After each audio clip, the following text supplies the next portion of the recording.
Emmy, thanks very much for your time. Always good to see you. Obviously, we're here at the Baton of Hope, where you've just kind of taken the baton for the Norwich leg, and it's a really important initiative that kind of speaks about suicide and suicide prevention and the importance of mental health. So, how have you found that, and how important is it to you? Yeah, I'm really honoured to be a part of it. It's a great event and really important to put some attention and a lot of people have come here today and spent a lot of hours in the rain carrying it around, and I'm just really proud to be a part of it and be able to help to bring the whole awareness to this topic is something that is close to me, and all the people that are here have their own unique story of why they are participating, and it's really something that is touching my heart, and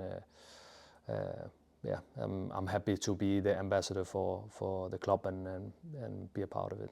Yeah, you spoke a little bit earlier about some of the sort of techniques that you use to try and help with your mental health and your routine. So tell us about some of those.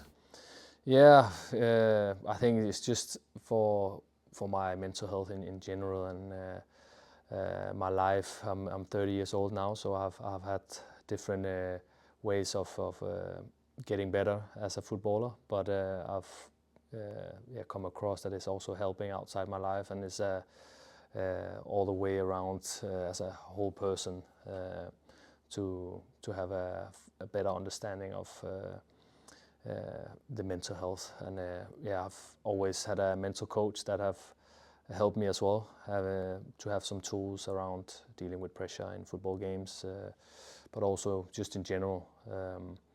And I have my daily routines that I am really happy with, and it's becoming a habit also at the training ground, different stuff. So I can only say good things about having routines and daily habits. Yeah, I know you've always had interest kind of away from just the football pitch as well, and I think you've recently completed your football business management degree sort of with the PFA. So tell us a little bit about that as well, and why you wanted to do that. Yeah, I think it comes back to have a balance in life, and my mental well-being, to deal both with football and having something on the side to challenge other parts in my life, and have to have a fuller understanding of life in general and in the football industry. So I have done a diploma with the PFA in global football business management for 2 years, and we graduated on Monday. So it's something that I have had interest in since I was young, to understand the whole football industry, and I'm happy that I have done 2 years now. I'm going to do an extra year to have a master's, and then we'll see what the future brings. But just to have the general knowledge, it gives me something, and to come home from training or after a game, to not always dwell on a result and bad performances or stress that can occur in football. It's been really helpful for me, and I think it can also benefit other people, not only in football, but to not always just come home and sit with your work thoughts. On the pitch, obviously you missed the weekend's game with sort of a hip injury, Liam said. So how's that? Are you fit for this weekend?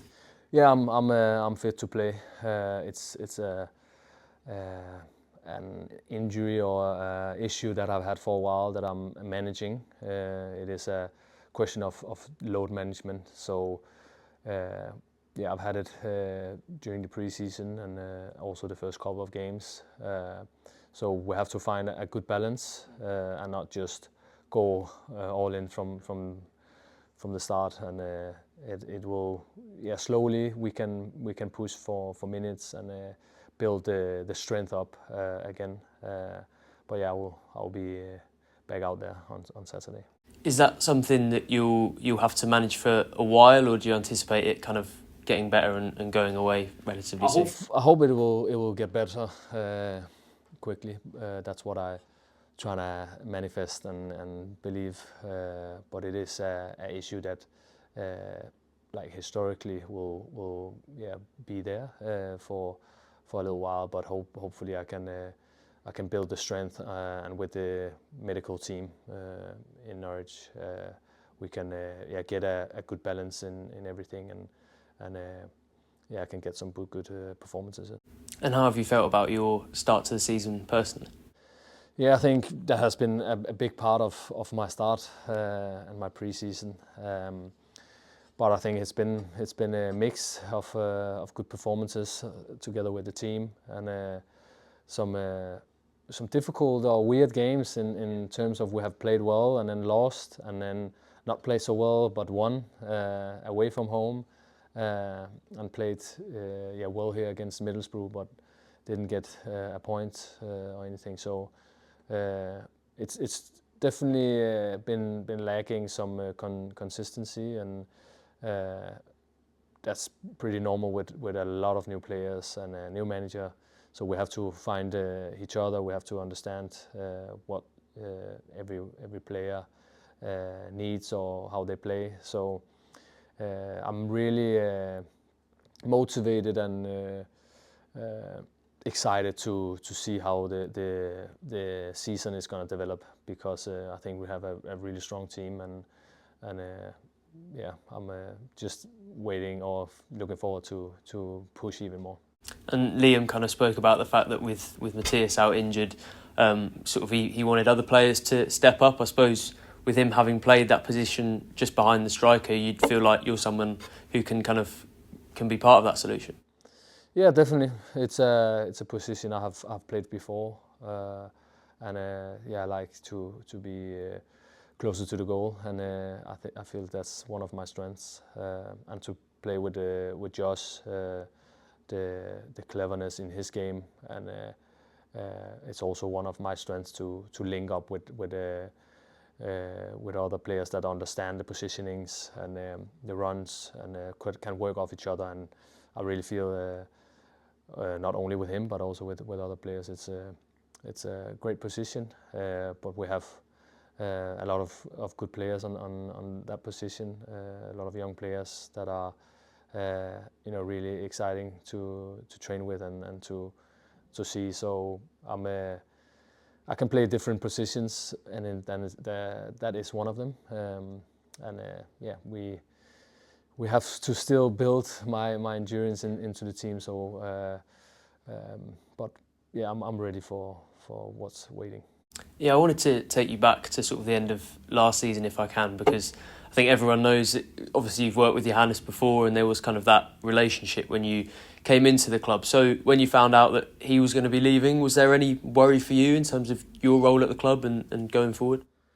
Yeah, obviously he brought me in, so there was a little concern, but I think the club have been good in communicating with me when they extended my contract as well, that I've had some good performances and a good season last year. So it was not only because of Johannes was there that we extended it, but that they really could see me benefiting the team this year. And that was a good feeling, a good conversation that we had. I'm still speaking to him, and I hope that he soon's gonna get a job. He's still a young manager and a great manager, so I think he's gonna have a exciting future as well. And I suppose for you personally, given the fact that you kind of came in halfway through last season and you've had these injury issues, is it kind of now about a bit of consistency and just wanting to kind of get on with a good amount of games? Yeah, definitely is to get the consistency, both for me personally and for the team as well. We have made a plan for me, how I train during the week, how much load, everything. So everything is really down in detail of my load, and there's a lot of data around how many steps we do in training session, or how many touches we have on the ball, and I think we have found a good balance now, or we will see. But I hope that this plan we have put together now, it's gonna work, and that's my beliefs, and then I can't wait to play on Saturday. Yeah, just a couple more. I know you've been asked about the kind of Danish contingent a lot, but I wanted to ask you about one specifically, because obviously a lot of them have already been in the building for kind of a year or so, but Matthias came in the summer, and someone who I'm sure there's a lot of excitement about in kind of Danish football generally. So what was your reaction when you found out he was going to be joining the club? Yeah, really, really exciting. He's a funny guy and great guy, so we have a really good relationship, and really easy to get to know and talk to, and also on the pitch, understanding the game. He's a fox in the box, and likes to work hard. That's the players that I also like to play with. So I have played against him a few times in Denmark, and know him from the Superliga, and always been a bit annoying to play against. But he would probably say the same thing about me. So I can't wait to play more with him now. He's obviously out with an injury, but we have a really good relationship, us two, and also the rest of the Danes. I'm actually going to watch Champions League at his place now. Oh, nice! Yeah, just finally then, so you can get off to that. Yeah, I don't know what time it is. Yeah, half an hour or something. Which game is it that you're watching? I think we're gonna watch the Chelsea Bayern, or maybe have two games, the Liverpool as well. There's a few big ones, to be fair, tonight. But yeah, just finally before I let you go, you've mentioned kind of how excited you are for this weekend's game. So it does feel like an opportunity, doesn't it? Given you've lost, or the club's lost all of the 3 games so far at home this season, to get a really big win in front of your own fans. Yeah, a lot of people talk about this. We haven't won at home yet, and I understand it's a great stadium we have, and it's a great. It should be a place where it's really, really hard to win as an away team. So I understand it. But I also believe that it's going to be like that this season, and we really need the place to be bouncing with us and be positive, and especially also against Wrexham. We need all the momentum we can get at home, and just exciting to play them, because I think they really fit us in terms of the way they play and the way we want to play, our strength. So I'm looking forward to celebrate with the fans after.